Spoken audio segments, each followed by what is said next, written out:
Bonjour à tous, c'est Nicolas Pomarette, bienvenue dans cette nouvelle vidéo où je vais vous partager mon avis sur comment définir ses objectifs, ses priorités. Je vais vous parler de mon cas à moi, tout simplement, mais de manière générale, je pense que pour définir ses objectifs ou ses priorités en trading, il est important d'avoir plusieurs choses en tête. Déjà, se former, apprendre. Ça, c'est la première chose, la plus essentielle avant de commencer une activité dans le trading. Deuxième chose, la démo. Pratiquer de la démo. Connaître son compte de démo. Le marché travaillé. Voilà.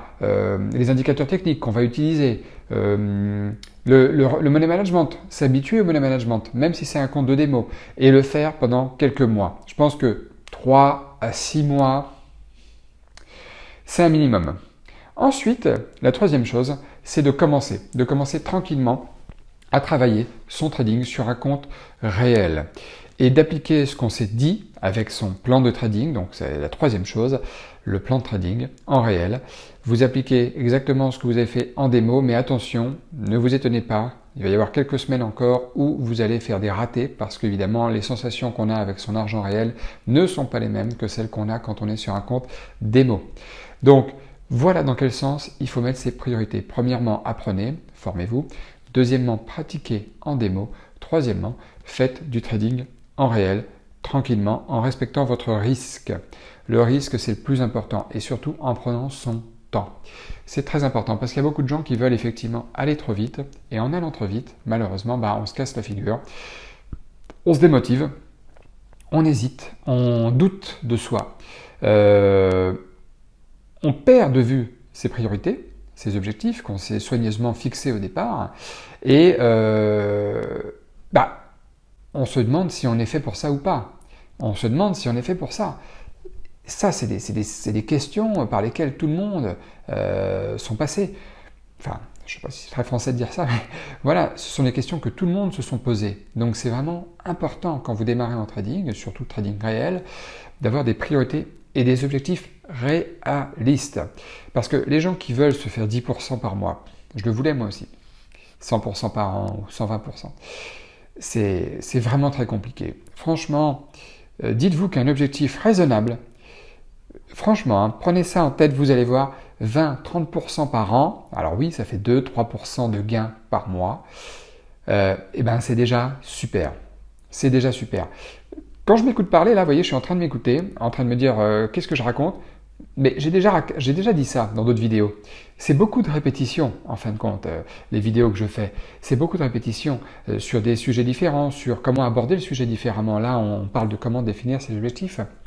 Mais oui, en fin de compte, c'est beaucoup de répétitions. Et le trading, c'est ça, c'est beaucoup de répétitions, beaucoup d'entraînement.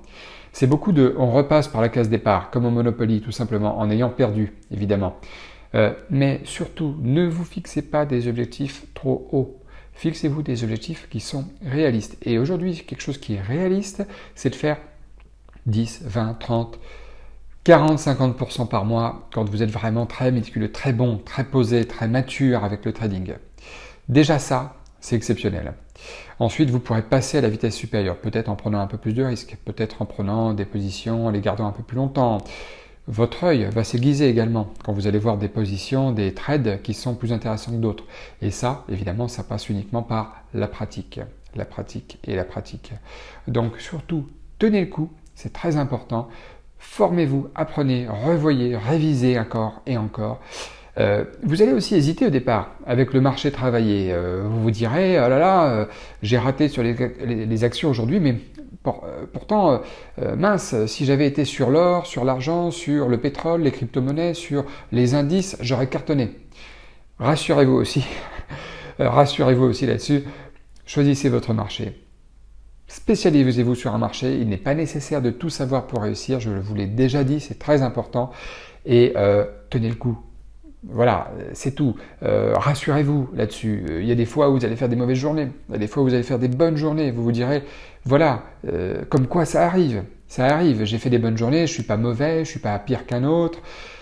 Le plus important, c'est de respecter son plan, c'est de respecter son money management, c'est de respecter son plan de trading, c'est de respecter ses objectifs. Les objectifs, c'est quelque chose qui est très aléatoire parce que vous vous dites, je respecte mes objectifs, mais si les résultats ne sont pas là, Je respecte pas mes objectifs, comment faire? Se mettre un objectif, c'est quelque chose d'aléatoire. Se mettre 20-30% d'objectifs par an, bon, encore une fois, ça c'est réaliste, c'est un chiffre qui est tout à fait réaliste. Donc rassurez-vous par rapport à ça, il n'y a pas de... Voilà, c'est pas 30% par jour ou 30% par mois, non. 30% par an, c'est très bien, c'est très réaliste au départ. Mais le trading, c'est plein d'incertitudes, plein de côtés aléatoires. Si vous faites 24% à l'année, comment vous serez? Est-ce que vous serez démotivé ou pas? Moi, je vous dis que non, c'est très bien d'être positif. Franchement, déjà, un premier succès en trading, c'est de ne pas perdre d'argent. D'arriver à ne pas perdre d'argent. Malgré les gains, les pertes, c'est déjà un succès. Perdre de l'argent, ça fait partie de l'apprentissage. C'est pas grave, tant que votre money management est respecté, tant que votre risque est respecté, c'est pas grave, c'est pas catastrophique. Si vous perdez 10, 15, 20% la première année sur votre compte, sur un an, c'est pas grave du tout. Même les plus grands traders du monde, Bruce Kovner par exemple, que j'ai cité une fois dans le livre Les magiciens des marchés, bon lui c'est un des hommes les plus riches du monde, il était chauffeur de taxi avant, il a commencé le trading, il a eu des gamelles, il a perdu du temps, il a perdu de l'argent, il s'est formé, et quand il était même à son apogée, quand il était vraiment au top niveau, eh ben même en 1981, si j'ai bonne mémoire dans le livre, en 1981, alors qu'il était déjà multimillionnaire, il a lui-même perdu 16% de son capital sur cette année. C'était une mauvaise année, c'était une mauvaise année. La plupart des trades qu'il avait fait étaient sans doute mauvais, vu les résultats, mais il ne s'est pas dit « est-ce que je suis mauvais ?» Non, il s'est dit « est-ce que j'ai respecté pendant toute cette année mon plan de trading ?» Eh bien oui, il avait respecté son plan de trading, malgré tout le marché en a décidé autrement, et ça n'a pas porté ses fruits cette année-là. Même des grands traders, certaines années, peuvent avoir des années ou des mois négatifs. Ça fait partie du travail, ça fait partie de l'activité, donc rassurez-vous, un mois vous êtes mauvais, l'autre mois vous avez fait le double du mois précédent, ça arrive, c'est normal. Donc surtout, gardez la niaque, restez motivé, restez concentré, restez focus sur votre spécialisation, votre marché, et puis vous verrez, tout se passera bien après. Comme disait, comment il s'appelle, Larry Hilt aussi dans le livre, il disait, quand vous risquez 1,5%, 1% de risque par position, rien de mal peut vous arriver. Rien de mal ne peut vous arriver. Si vous risquez 5% par position, là c'est complètement différent.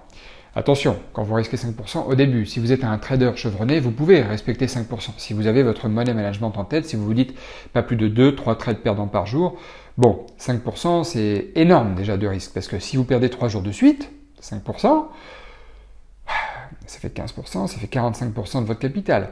Sauf que un bon trader va dire je risque 5% par position, mais s'il a tout perdu, enfin s'il a perdu 3 trades, admettons, son capital il est de 50 000. Il perd 15% parce qu'il a fait 3 mauvais trades. Il lui reste 10%, ça fait 5 000. Il lui reste 42 500. La journée d'après, s'il continue à prendre 3%, hein, 5% de risque par position, excusez-moi, eh bien, il ne va pas risquer 1% sur 50 000, il va risquer 1% sur 42 500, c'est-à-dire la somme qui lui reste sur son compte. Et c'est exactement ce qu'il faut que vous fassiez également lorsque vous risquerez 1% par position. C'est ce que je vous conseille de ne pas dépasser. 1%, c'est déjà très très très bien. 1% de risque par position, franchement, la plupart des grands traders n'augmentent jamais ce risque. Ils n'augmentent jamais. Ils passent des fois, excusez-moi, ils passent des fois à 1 voire 2% de risque par position, mais jamais au-delà. Parce que quand on risque 1%, c'est dans le but de gagner au moins 2%. Donc déjà, imaginez, vous faites 3 trades gagnants d'affilée, ce qui arrive, bon, bah, vous êtes déjà à 6% de plus sur votre capital. Déjà, sans avoir pris trop de risques. Donc, allez-y mollo, restez focus, 1%, 1,5% même de risque par position, c'est déjà largement suffisant pour commencer. Donc voilà, on a défini l'objectif. 3 objectifs. Apprenez, commencez en démo et ensuite commencez en réel, tout doucement, et vous verrez, rien de mal ne pourra vous arriver et essayez de tenir malgré des fois les aléas des marchés. Bon écoutez, j'espère que vous avez aimé la vidéo, n'oubliez surtout pas de la liker, laissez-moi un petit commentaire si vous avez des questions et puis surtout abonnez-vous à la chaîne et moi je me ferai un plaisir de refaire une nouvelle vidéo très bientôt sur la chaîne YouTube. Passez une excellente journée.